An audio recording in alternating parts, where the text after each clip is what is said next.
Afin de contribuer à la réduction des émissions de gaz à effet de serre et au réchauffement planétaire, le chef de l'État a présenté la contribution de réduction de 32% des émissions du Cameroun, dont une bonne partie sont sans condition.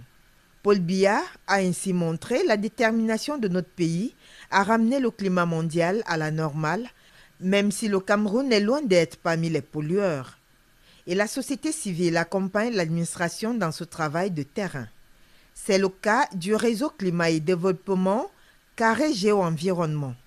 Notre rôle, en fait, c'est de porter à la connaissance des négociateurs, des pays, nos analyses, nos réflexions, pour réveiller un peu les différentes consciences de nos négociateurs pour qu'ils comprennent que c'est à eux de pousser de manière à ce que ce mécanisme de financement spécifique puisse être adopté.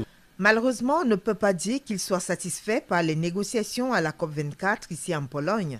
Cet accord de compromis est loin de l'arranger. Pour nous, c'est un échec total.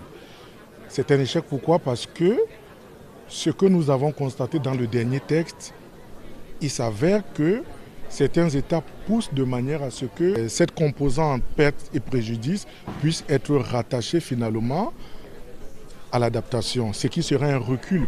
Néanmoins, Ibrahim Bamoko et tous ses pairs de la société civile comptent aller de l'avant dans leur combat.